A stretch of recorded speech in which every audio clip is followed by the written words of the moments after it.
Good morning all students. जैसा कि आपको विदित है कि पूर्व के वीडियो में आपने काव्य गुण के बारे में जानकारी प्राप्त की थी। काव्य में जिस प्रकार गुण का होना आवश्यक होता है उसी प्रकार काव्य में दोष भी होता है। जिस प्रकार काव्य गुणयुक्त हो उसी प्रकार काव्य का दोष मुक्त भी होना आवश्यक है। काव्य में जब दोष हो तो काव्य नीरस और आकर्षक नहीं होता है। पाठक और श्रोता को नीरस लगने लगता है। इसलिए काव्य में दोष नहीं होना चाहिए। दोष की जानकारी कैसे प्राप्त करें इसके बारे में हम काव्य दोष के बारे में पढ़ने जा रहे हैं। काव्य दोष क्या होता है? काव्य में अर्थात कविता में कुछ तत्व ऐसे होते हैं जिनके कारण असावधानी बरतने से काव्य में दोष उत्पन्न हो जाता है। देखिए आज की इस वीडियो में काव्य दोष क्या होता है इसके बारे में जानकारी प्राप्त करते हैं। काव्य दोष जैसा कि मैंने बताया कि काव्य में गुण होते हैं। गुण तीन प्रकार के होते हैं, जैसे माधुर्य गुण, प्रसाद गुण और ओज गुण। और गुणों का होना आवश्यक है, वैसे ही काव्य में दोष का अभाव होना जरूरी है। दोष नहीं होना चाहिए। काव्य दोष क्या होता है? परिभाषा देखिए, जिस तत्व के कारण कविता के अर्थ को जिस तत्व के कारण कविता के अर्थ को समझने में बाधा उत्पन्न हो। अर्थात हम कविता का अर्थ समझने की चेष्टा करते हैं तो कुछ तत्व ऐसे होते हैं जिनके कारण अर्थ समझने में बाधा उत्पन्न हो जाती है। और काव्य सौंदर्य का अपकर्ष होता है, उसको काव्य दोष कहते हैं। अर्थात काव्य सौंदर्य में बाधक तत्वों को काव्य दोष कहा जाता है। अब इसकी अन्य परिभाषा आप लिख लीजिए, जैसे अर्थात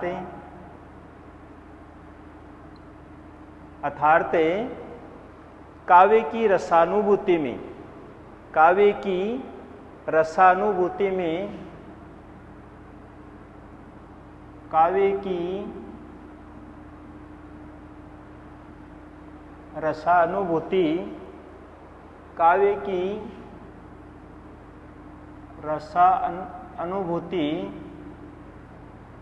में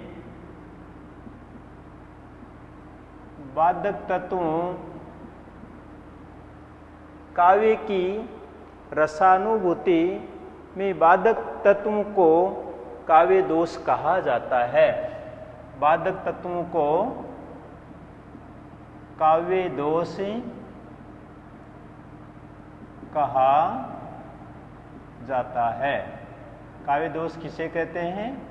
जैसा कि एक सरल परिभाषा है, काव्य की रसानुभूति यानी काव्य में रस का आना आवश्यक है, रस की अनुभूति आवश्यक होती है। तो काव्य की रसानुभूति में बाधक तत्वों को काव्य दोष कहा जाता है। जब श्रोता जब किसी काव्य को सुनता है या पाठक किसी कविता आदि को पढ़ता है तो उसके हृदय में रसानुभूति होती है, आह्लादित होता है, मन प्रसन्न होता है, रस की अनुभूति होती है। तो इस रस की अनुभूति में जो बाधक तत्व हैं उन्हीं को काव्य दोष कहते हैं। काव्य दोष किसे कहते हैं? फिर से एक बार सुनिए कि जिस तत्व के कारण कविता के अर्थ को समझने में बाधा उत्पन्न होती है और काव्य सौंदर्य का अपकर्ष होता है, यानी काव्य की सुंदरता घट जाती है, उसको काव्य दोष कहते हैं। अर्थात एक छोटी सी परिभाषा, काव्य की रसानुभूति यानी रस का अनुभव करने में काव्य की रसानुभूति में बाधक तत्वों को काव्य दोष कहा जाता है। तो ये काव्य दोष की एक छोटी सी परिभाषा है जिसको आप याद कीजिएगा। इसके साथ ही काव्य दोषों के प्रकार देखिए। काव्य दोषों के प्रकार, काव्य में कौन कौन से दोष होते हैं इनके भेद देखिए। काव्य दोषों के प्रकार, काव्य दोष 4 प्रकार के होते हैं। काव्य दोष 4 प्रकार के होते हैं, 4 प्रकार के होते हैं। अर्थात काव्य में जो दोष हैं उनके भेद 4 माने जाते हैं। काव्य दोष 4 प्रकार के होते हैं। कौन कौन से? जैसे नंबर 1 अपन काव्य दोषों के प्रकार लिख रहे हैं। शब्द दोष, वाक्य दोष, रस दोष, अर्थ दोष। जैसे नंबर 1 शब्द दोष, दूसरा है वाक्य दोष, शब्द दोष, वाक्य दोष, रस दोष, तीसरा है रस दोष, और नंबर 4 है अर्थ दोष, अर्थ दोष। आपकी जो पाठ्यक्रम में निर्धारित जो काव्य दोष हैं, दोषों के बारे में माध्यमिक शिक्षा board Rajasthan senior secondary Hindi साहित्य में 1 नंबर का दोष पूछा जाता है। इससे संबंधित 1 नंबर का एक क्वेश्चन आता है, जिसके बारे में आप पूरी जानकारी प्राप्त करेंगे। जैसे गुण 1 अंक का आता है, वैसे ही 1 अंक का ही काव्य दोष के बारे में प्रश्न पूछा जाता है। इसलिए विद्यार्थी पूरी तरह से ध्यान दें।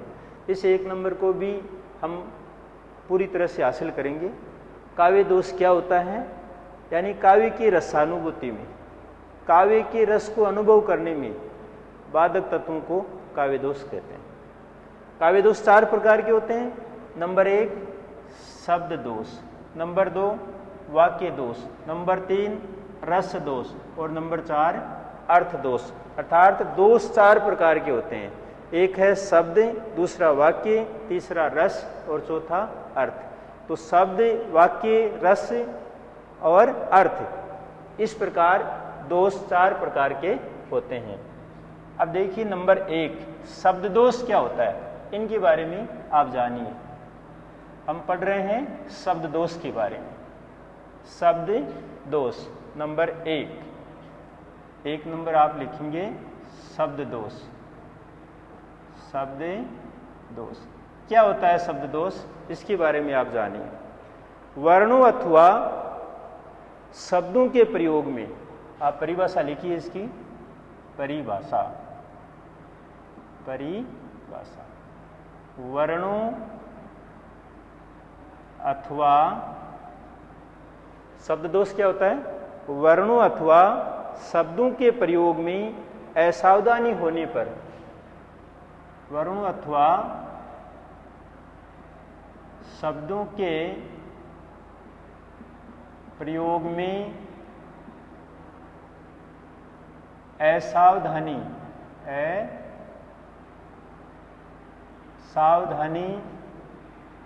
होने पर, कवि क्या करता है? जब काव्य रचना रचता है तो उसमें वर्णों और शब्दों का प्रयोग करता है।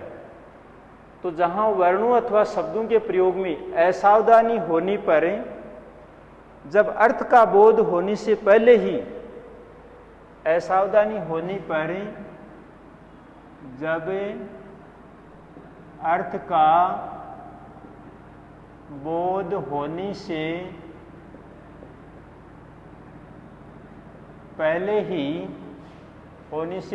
ही दोष जान पड़े,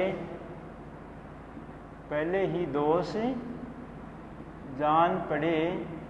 ध्यान दें, शब्द दोष क्या होता है?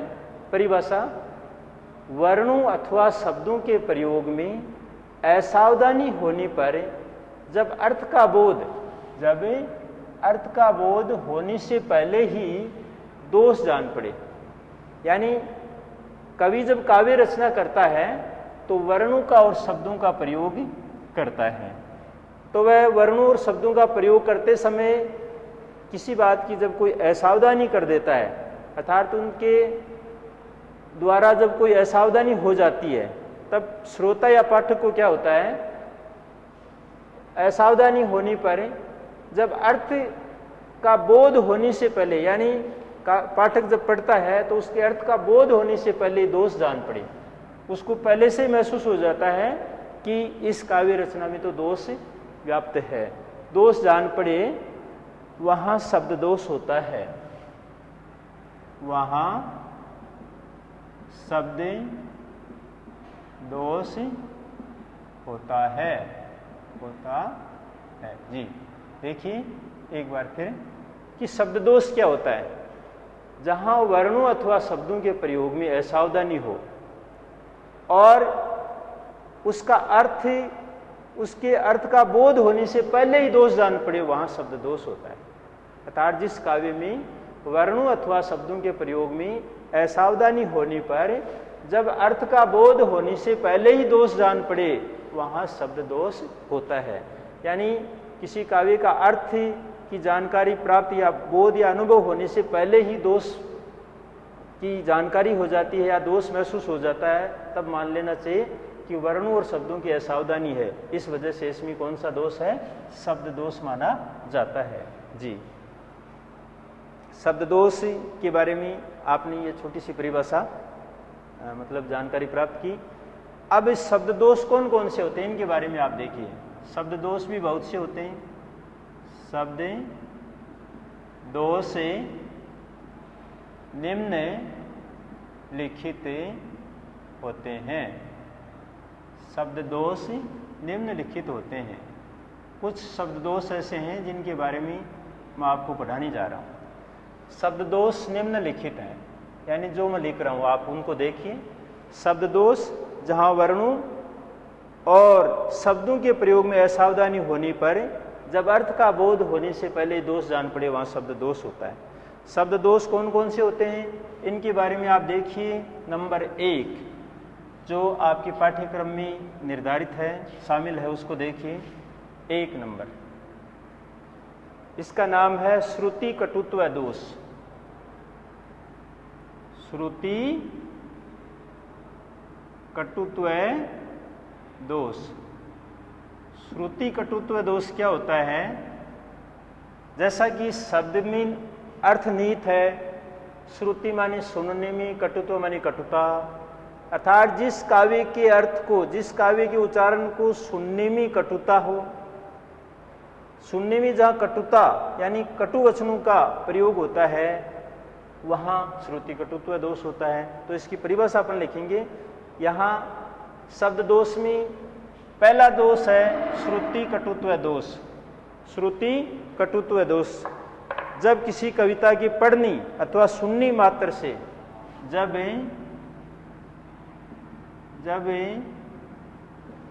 किसी कविता के पढ़नी, जब किसी कविता के पढ़नी अथवा सुननी मात्र से,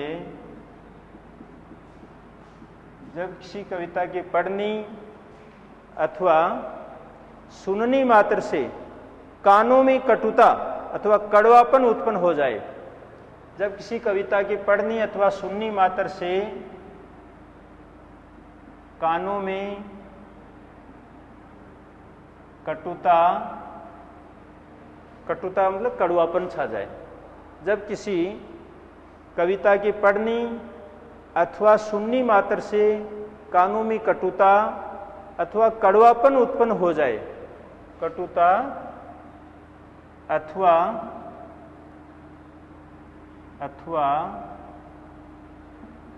कड़वापन उत्पन्न हो जाए। ध्यान दीजिए, जब किसी कविता को हम पढ़ते हैं या सुनते हैं, अर्थात पाठक पढ़ता है और श्रोता सुनता है, जब किसी कविता के पढ़नी अथवा सुननी मात्र से कानों में कटुता अथवा कड़वापन उत्पन्न हो जाए, कड़वापन उत्पन्न हो जाए, तो वहाँ श्रुति कटुत्व दोष होता है। हो जाए तो वहाँ कौन सा दोष होता है? श्रुति कटुत्व। तो वहाँ श्रुति कटुत्व दोष होता है। तो वहाँ श्रुति कटुत्व दोष होता है जी। देखिए विद्यार्थी, श्रुति कटुत्व दोष क्या होता है, इस शब्द से ही आपको अर्थ समझ में आ जाएगा कि जहां कविता को पढ़नी या सुननी मात्र से, यानी केवल पढ़नी और सुनने से ही कानों में कटुता या कड़वापन महसूस हो जाए, वहां श्रुति कटुत्व दोष उत्पन्न होता है। यानी उस काव्य में श्रुति कटुत्व दोष कहलाता है। जिस काव्य को सुननी या पढ़नी से ही, या जिस काव्य को पढ़नी अथवा सुननी मात्र से ही कानों में कटुता या कड़वापन छा जाए, वहां श्रुति कटुत्व दोष होता है। बिल्कुल सरल परिभाषा है, आप आराम से जानिए। शब्द दोष, जहां वर्णों और शब्दों में असावधानी हो और उसका अर्थ बोध होने से पहले दोष जान पड़े, वहां शब्द दोष होता है। शब्द दोष में नंबर 1 श्रुति कटुत्व दोष। श्रुति कटुत्व दोष क्या होता है, किसी कविता को पढ़नी अथवा सुननी मात्र से, केवल सुनने से ही कानों में कड़वापन या कटुता छा जाए, वहां श्रुति कटुत्व दोष होता है। हम किसी कविता का उच्चारण सुनते हैं या किसी कविता को पढ़ते हैं, उच्चारण करते हैं, तो हमारे कानों में कटुता या कड़वापन छा जाता है। हमें महसूस हो जाता है कि ये कविता, इसमें कड़वे यानी कटु शब्दों का प्रयोग किया गया है।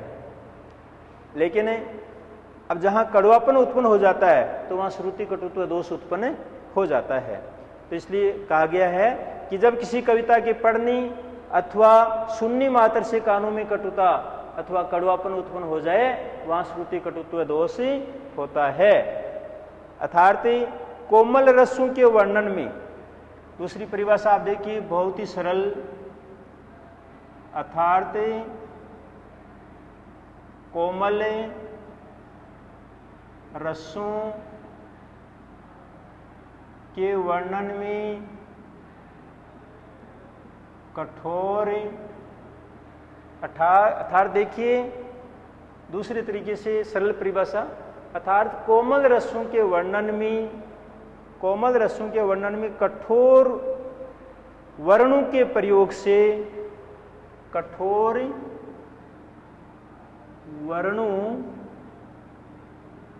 के प्रयोग से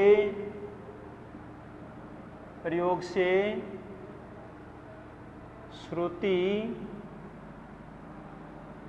कटुत्व दोष, अर्थात कोमल रसों के वर्णन में कठोर वर्णों के प्रयोग से श्रुति कटुत्व दोष उत्पन्न होता है। श्रुति कटुत्व दोष उत्पन्न होता है, उत्पन्न होता है जी। कविता में क्या होता है, कोमल रसों का प्रयोग किया जाता है, और कोमल रसों के वर्णन में क्या होता है, कभी कभी कठोर वर्णों का, कटु वचनों का प्रयोग, कटु वर्णों का या कटु शब्दों का प्रयोग हो जाता है, तो वहां श्रुति कटुत्व दोष हो जाता है। यानी कोमल रसों के वर्णन में कठोर वर्णों के प्रयोग से श्रुति कटुत्व दोष उत्पन्न हो जाता है। इस प्रकार ये श्रुति कटुत्व दोष का उदाहरण है। अब यानी ये परिभाषा साबित हुई, अब हम आपको उदाहरण द्वारा इसको स्पष्ट करने जा रहे हैं।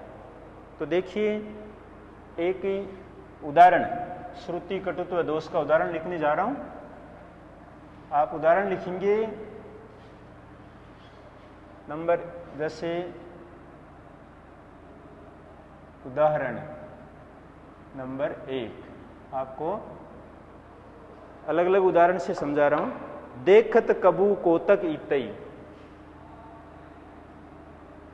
देखते देखते कबू कौतुक इतई, कौतुक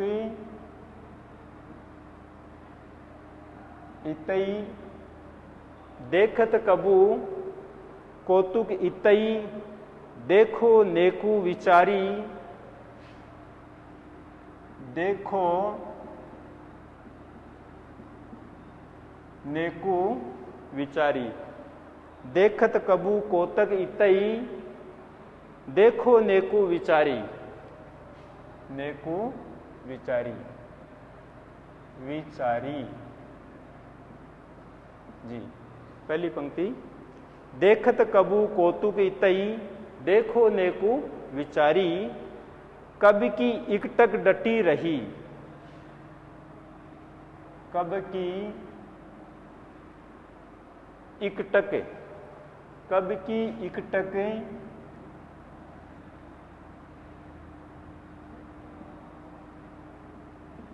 डटी रही, कब की इकटक डटी रही,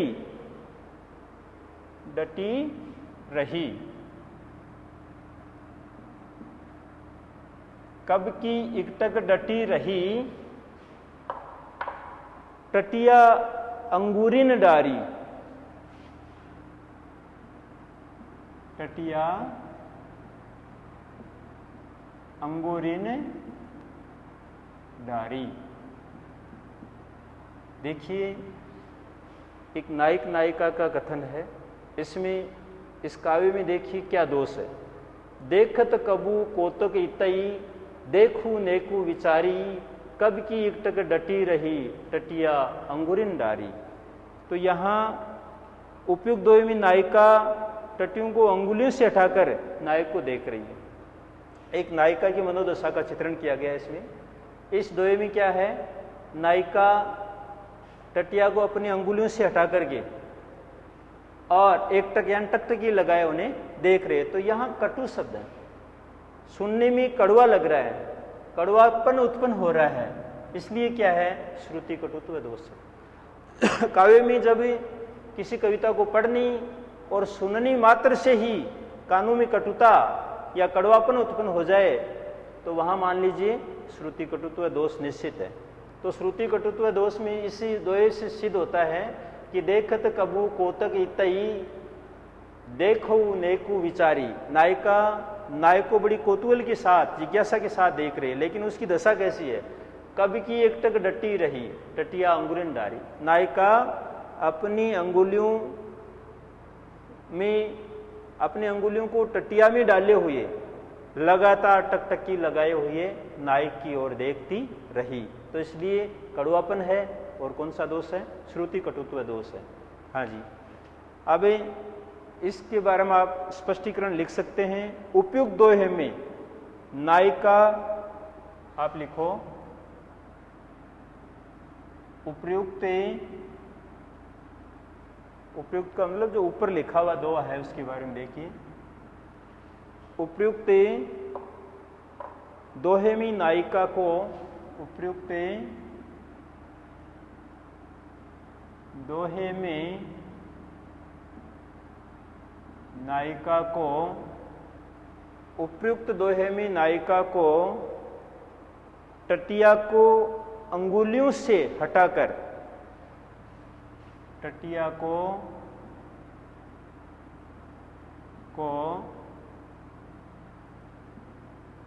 अंगुलियों से हटा करें। उपयुक्त दोहे में नायिका को, उपयुक्त दोहे में नायिका, ध्यान दीजिए, उपयुक्त दोहे में यानी जो ऊपर लिखे हुए दोहे में नायिका टटिया को अंगुलियों से हटा कर नायक को देख रही है।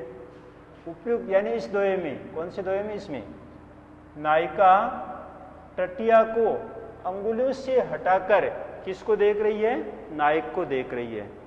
अंगुलियों से हटा करें नायक को देख रही है, हटा करें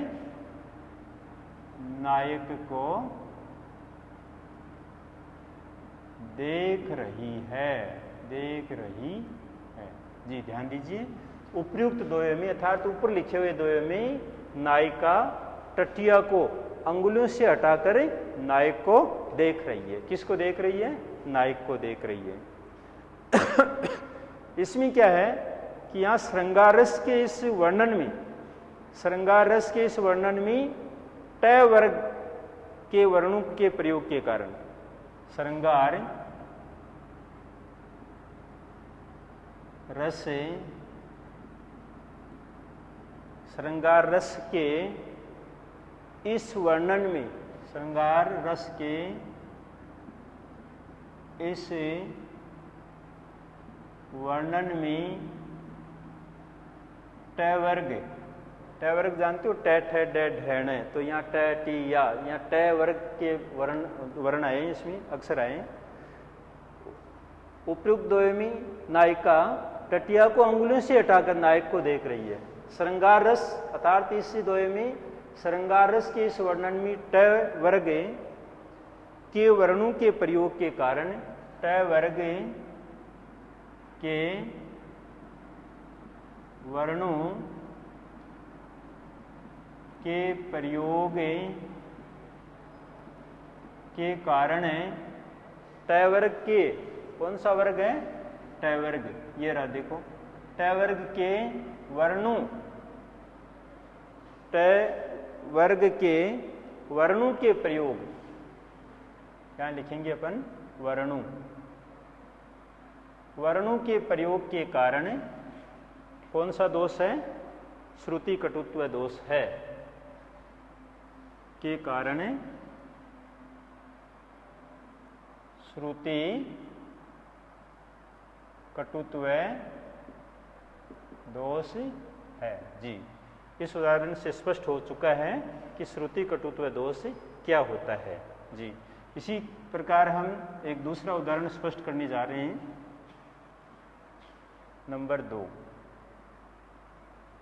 नंबर है कि भर्त्सना से भीत हो।